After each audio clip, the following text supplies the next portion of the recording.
A menudo, cuando la gente está inspirada por grandes visiones, raramente mira hacia atrás, solo mira hacia adelante. Hace 40 años, este desierto era el fondo de uno de los mares más grandes del mundo, el Mar de Aral, en Asia Central.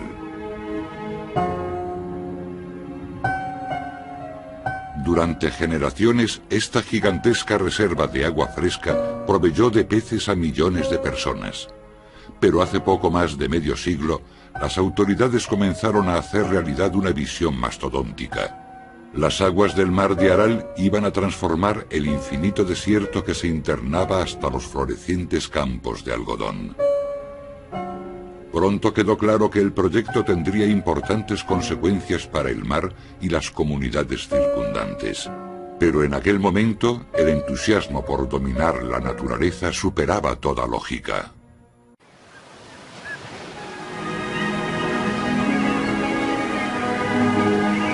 Красиво и величаво Аральское море в предутренний час.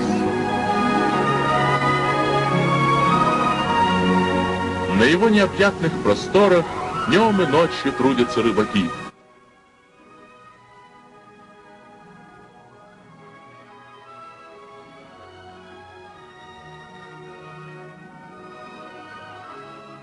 Нынче Аральский бассейн получил первую рыбоморозильную баржу грузоподъемностью в 100 тонн. На этой барже даже в самую жаркую погоду рыба сохранится свежей.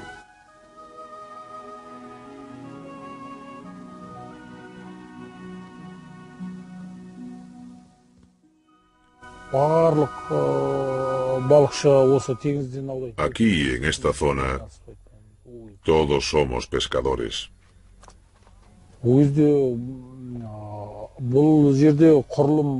En otros tiempos había una factoría de pescado, donde se procesaba el pescado. Tenía una capacidad de producción de 40 o 50 toneladas diarias.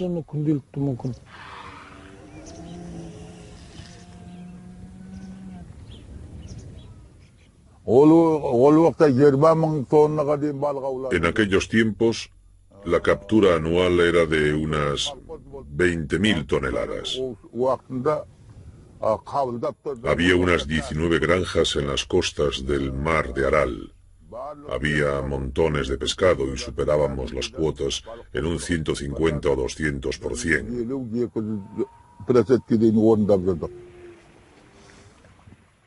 Había esturiones que pesaban 60 y 70 kilos.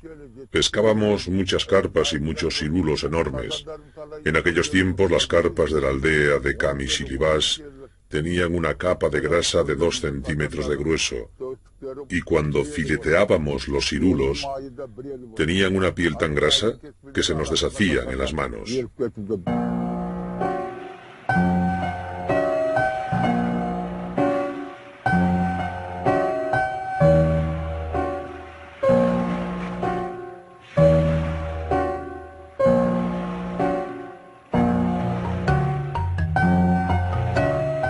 La pesca en el Mar de Aral aportaba alimento a millones de personas y ayudó enormemente a aprovisionar toda Rusia después de la Segunda Guerra Mundial.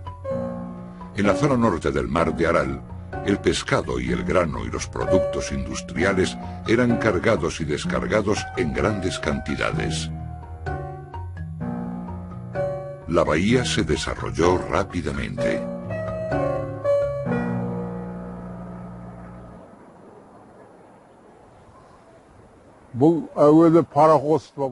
Antiguamente esto era una bahía.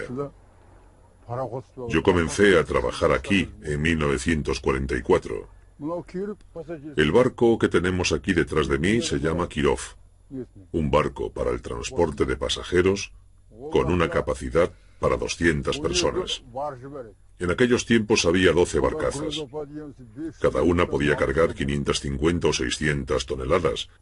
Se trajeron otras 25 barcazas a Aral en 1947. El barco más grande, el Komuna, podía arrastrar 5 o 6 barcazas hasta el gran mar. Hacían este camino, iban en esa dirección.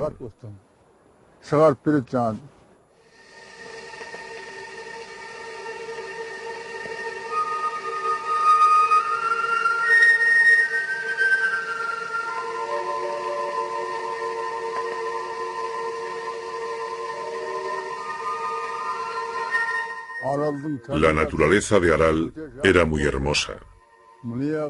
Había una playa en la costa, a donde venían turistas desde Moscú, Leningrado y otras partes de Rusia a pasar las vacaciones. Dormían en tiendas.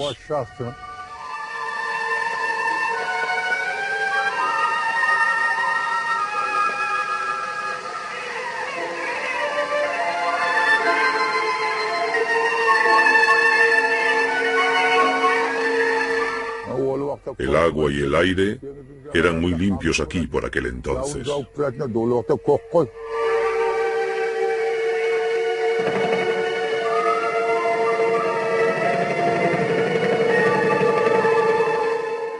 Todo era verde y las cañas crecían hasta la orilla y también llovía a menudo aquí. La gente empezó a sentarse porque el agua era muy fresca. En aquellos días había unas 100 casas y no había dunas de arena.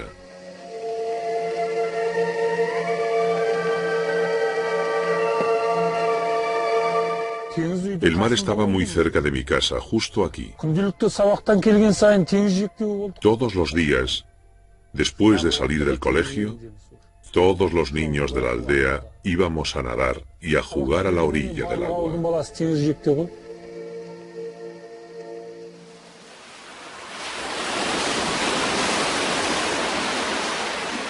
Hubo un tiempo en que la gente decía que el mar de Aral era como un oasis en medio del desierto. Una gigantesca reserva de agua fresca rodeada por kilómetros de una estepa estéril de arena. Durante generaciones, la gente quiso cultivar este desierto arenoso con agua del Aral. A comienzos de 1982, el geógrafo ruso Boykov escribió: «La presencia del mar de Aral es la prueba de nuestro subdesarrollo y nuestra falta de capacidad para explotar tal cantidad de agua». Después de la Revolución Rusa, la Unión Soviética inició un ambicioso plan. El desierto de Asia Central sería cultivado a gran escala con agua de los dos ríos más grandes, el Amu Daria y el Sir Daria, que suministran agua al mar de Aral. Como dijo un alto cargo ruso del Ministerio del Agua, el mar de Aral debe morir como un soldado en la batalla. En los años 30 se construyeron gigantescos canales para redireccionar el agua hacia las áridas estepas y transformarlas en florecientes campos de algodón y plantaciones de arroz. Из поколения в поколение передавалась заветная мечта о воде, о жизни богатой и счастливой. И эта мечта сбылась. Пустыня покорилась людям новой эпохи, большевикам. С именем Сталина радость пришла, с именем Сталина степь зацвела.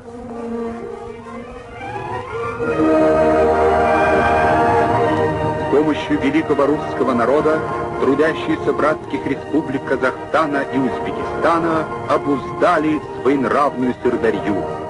Освоение голодной степи началось с первых дней установления советской власти. Громадное ирригационное строительство развернулось здесь в годы сталинских пятилеток. En aquellos tiempos se necesitaba el algodón para defender la industria y el arroz para el programa de alimentos. Eran tiempos difíciles y Stalin decidió resolver todos los problemas de un solo golpe. Decidió convertir las costas del Sir Daria y de la Amu Daria en enormes plantaciones de algodón y de arroz. La fe en el progreso se expresaba así en un anuncio de la época. No podemos esperar favores de la naturaleza, nuestro propósito es arrebatárselos. Enseguida se reveló el impacto de la construcción de los canales y los sistemas de irrigación.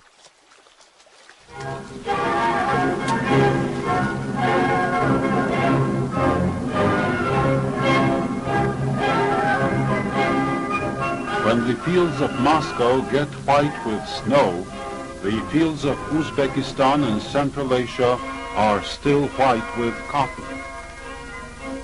Delivery of cotton to the state is at its height. Such caravans can be seen all over this land of white gold, as cotton is called here.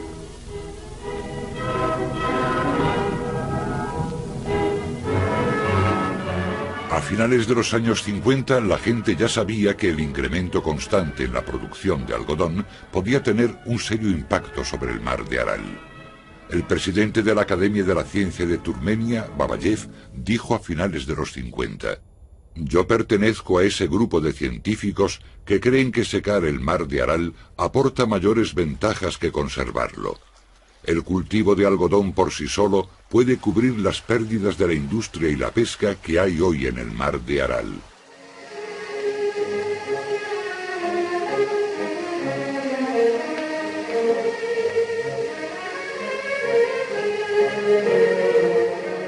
El sucesor de Stalin, Nikita Khrushchev, aumentó la velocidad de su desarrollo y sometió mayor cantidad de tierra a los arados.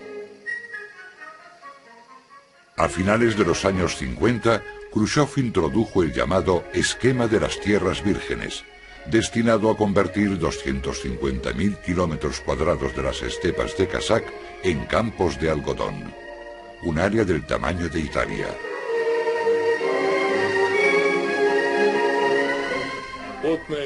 Khrushchev llegó y dijo: «No perdamos el tiempo en discusiones. Utilicen toda el agua que necesiten». Un grupo de científicos estaban en contra del proyecto, pero nadie les escuchó. Incluso Engels, el padre del marxismo, ya avisó hace 150 años. Dijo: «No es bueno jugar con la naturaleza». Quiere decir que puede parecer que podemos vencer a la naturaleza, pero finalmente se tomará la revancha. Nadie entendía esto porque ni siquiera había leído a Engels. Khrushchev no tenía educación. Solo había estudiado durante 2 inviernos. No había leído a Marx ni a Engels. Así es.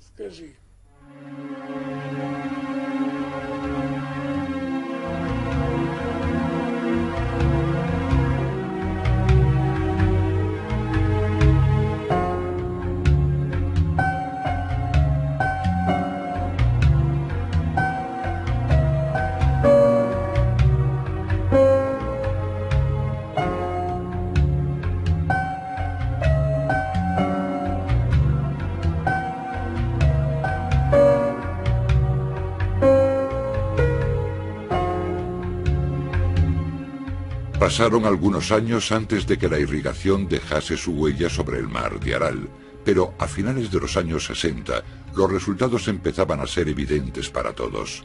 En solo 10 años habían sido drenados más de 6.000 kilómetros cuadrados del mar de Aral. La reducción intensiva del nivel del mar de Aral comenzó en 1969 y enseguida se notó cuando el nivel fue reducido en 2 metros. Y también se empezó a notar cuando comenzó a desaparecer el pescado. El precio de la tragedia comenzó a revelarse.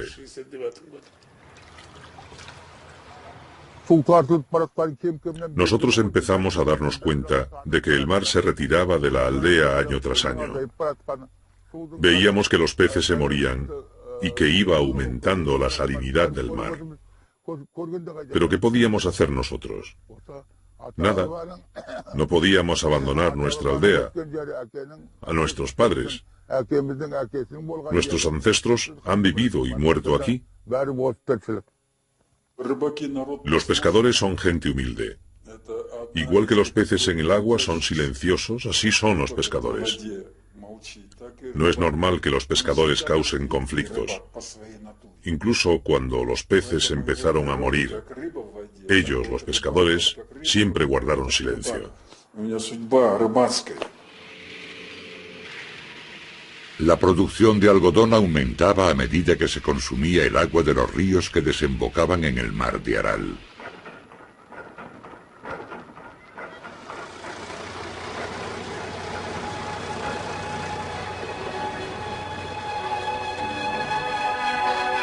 Обновленная целина дала 5 миллионов тонн белого золота.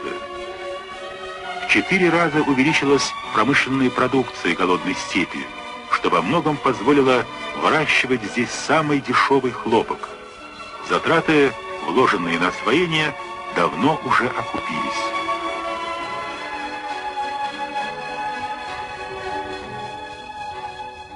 A mediados de los años 70 el nivel del agua del mar se había rebajado más de 3 metros en solo 5 años, y otros 5.000 metros cuadrados del lecho del mar de Aral estaban a la espera. El gobierno ruso se dio cuenta de que había problemas, y una comisión visitó la región junto con el viceministro de Pesca de Kazaj, Mutar Tairov. Llegamos a Aral junto con Kishilorda, el vicedirector del comité ejecutivo de la región y el director del comité del partido regional. Cuando llegamos a Akbasti, comprobamos que la situación era realmente terrible. Pudimos comprobar que estos rusos estaban rodeados por camellos y desierto, y estaban asustados. Decían, esto es terrible. Y yo le dije, ¿quién puede sobrevivir en estas condiciones? Solo 2 tipos de criaturas, los camellos y los kazajes.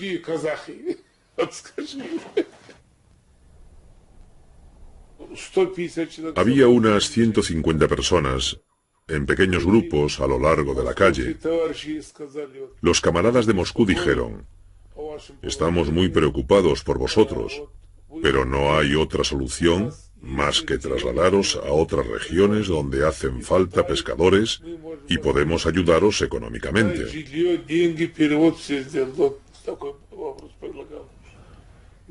Pero a nadie le gustaba la idea y todo el mundo rechazó la oferta. Dijeron, esta es la tierra de nuestros ancestros, donde vivieron y donde murieron. Están enterrados en esta tierra.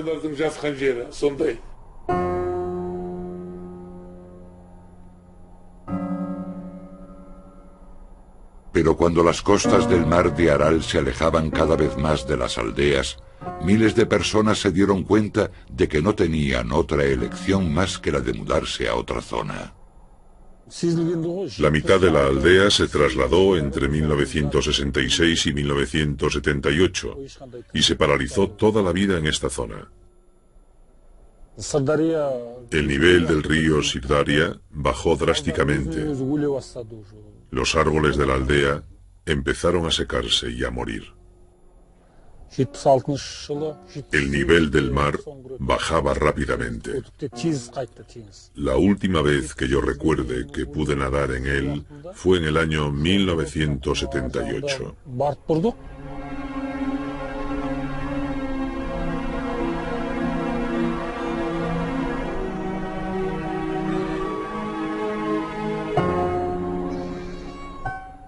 Es difícil de creer, pero el mar de Aral se encogió unos 20 kilómetros en solo 2 años.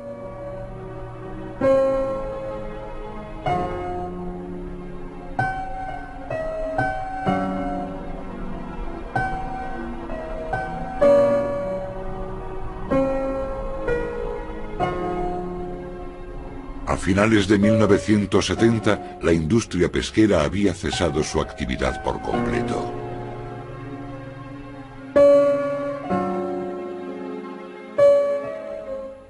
La bahía solía tener un nivel de agua de unos 12 o 13 metros de profundidad. Entonces la gente empezó a drenarla para intentar conseguir más profundidad. Por ejemplo, la profundidad de donde estamos ahora mismo era de 15 metros. En 1980, la bahía estaba totalmente seca y las barcazas no podían navegar en absoluto. Solo pequeñas barcas de pesca, para 2 personas, podían navegar en la bahía. Para intentar salvar la flota pesquera, algunos barcos fueron llevados a 50 kilómetros de la bahía de Aral, pero este intento de mantener su medio de vida fracasó.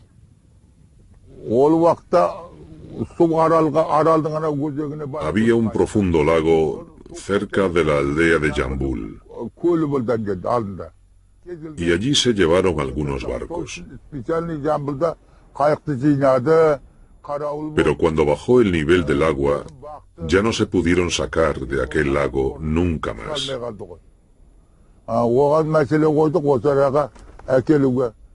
Si la gente de los altos cargos nos hubiese escuchado, hubiese sido posible salvar aquellos barcos, y todavía estaríamos usándolos.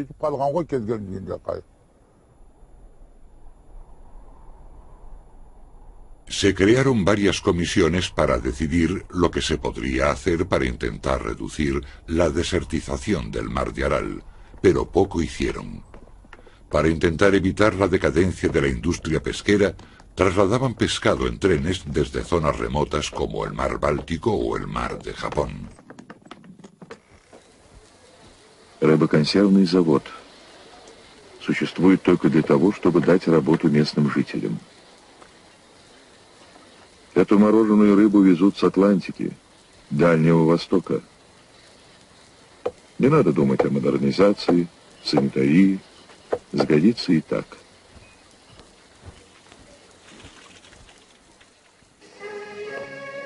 A principios de los años 70 se propuso un gran plan como solución al problema del mar de Aral. Un plan llamado el Proyecto del Siglo, que era incluso más ambicioso que el proyecto que había causado la desertización del mar de Aral años atrás. El plan era para desviar los ríos siberianos a través de las áridas estepas. Поднятые грандиозными плотинами на 60-метровую высоту, воды Оби и Енисея образуют водохранилище, равное половине площади Каспийского моря. Отсюда воды устремятся на юг и от так называемых Тургайских ворот двинутся по Казахстану к Аральскому морю. Из Арала могучий поток сибирских рек пойдет в Каспий. 30 миллионов гектаров пустынь превратятся в цветущий плодоносный край. Зарубежные клеветники уже объявили проект Давыдова фантастикой, а его самого безумным мечтателем. Мечтателями и фантазерами называли и тех, кто построил эти уже давно действующие в пустынях плотины и каналы. Это тоже мечта, но уже воплощенная в бетон и гранит ныне.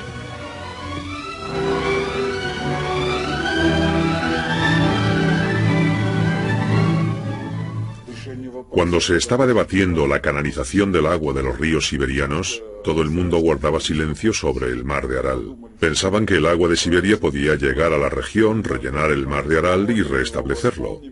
Todas las discusiones y la euforia impidieron las decisiones que podían solucionar el problema.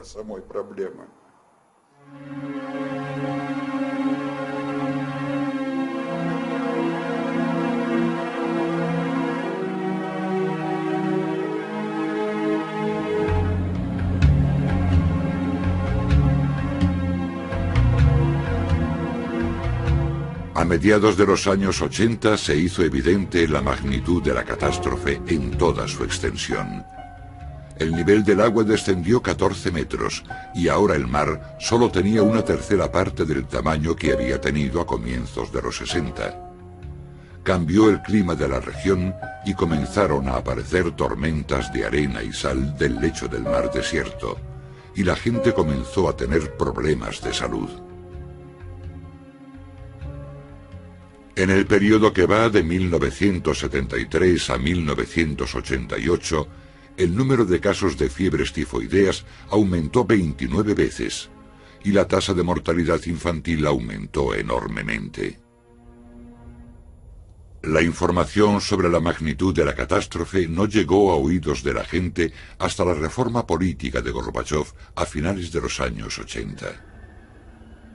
Al mismo tiempo, el plan del siglo y su canalización de los ríos siberianos hacia el mar de Aral fue abandonado. Entonces quedó claro que el gobierno soviético ni quería ni podía salvar el mar de Aral. Por primera vez, grupos de científicos, escritores y representantes de los gobiernos locales organizaron activas protestas con el apoyo intenso de los ciudadanos. События, прямо скажем, очень печальные. Но этот факт уже свершился. И увидели горе народа, печаль народную увидели. Увидели слезы матерей, много болезней. Дальше медлить нельзя. Положение буквально катастрофическое.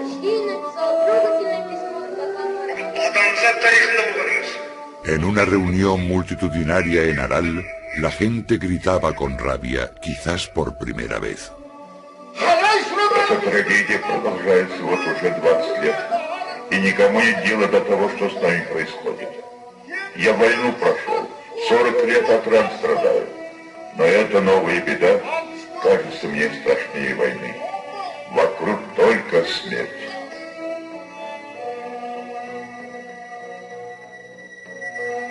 Войну можно остановить. Атомную бомбу можно остановить.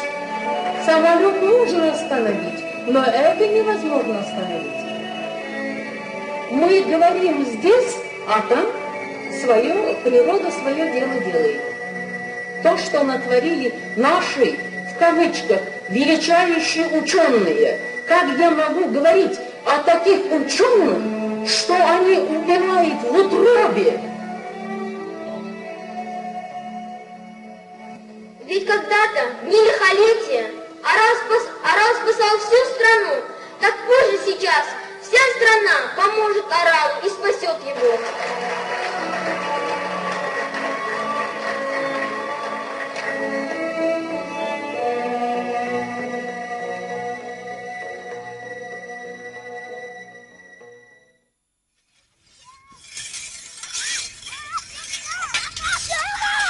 Cuando a comienzos de los años 90 la Unión Soviética se desestructuró, la situación se complicó todavía más. 5 nuevas repúblicas tenían que repartirse ahora los escasos recursos de las fuentes de agua de la región. Y fue evidente que resultaba imposible llegar a un acuerdo en el incremento de suministro de agua al mar de Aral. El agua de los ríos todavía se utilizaba para el cultivo de arroz y algodón, y los millones de personas que vivían a lo largo de esos grandes ríos dependían completamente del agua. La antigua visión de fertilizar las áridas estepas a expensas del mar de Aral se había hecho realidad, y era una decisión completamente irreversible.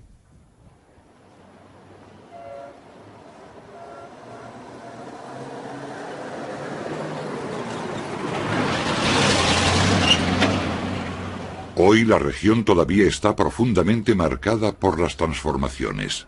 La antigua ciudad de la bahía de Aral ha quedado situada ahora a 70 kilómetros de la costa del mar de Aral. Ahora hay mucho más desempleo en Aral porque no hay sitios donde trabajar.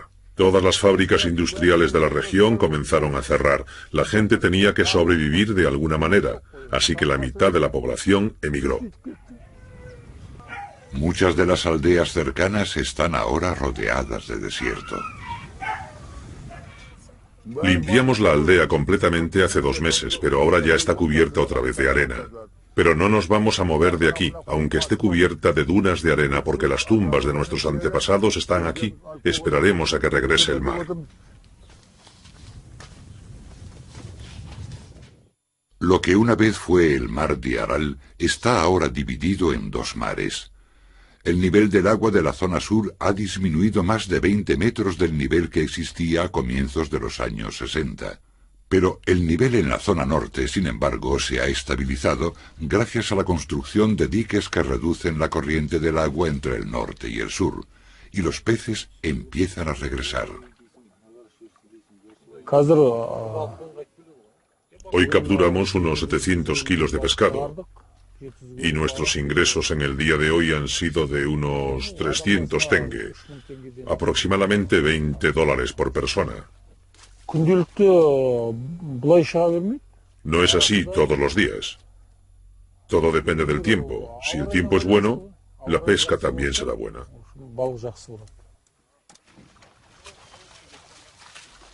Los pescadores han recibido ayuda financiera de organizaciones extranjeras para comprar redes y construir centros pesqueros para congelar y procesar el pescado. El Banco Mundial también ha financiado la construcción de una gran presa, lo que incrementará el nivel del agua en otros 4 metros.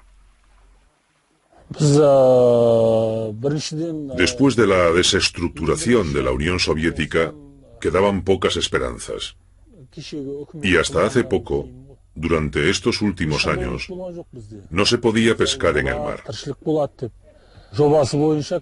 Lo que nos dio una gran esperanza fue la construcción de un gran dique entre las zonas grande y pequeña del mar de Aral. Yo no sé cómo será el futuro, pero ahora mismo la gente tiene ganas de vivir.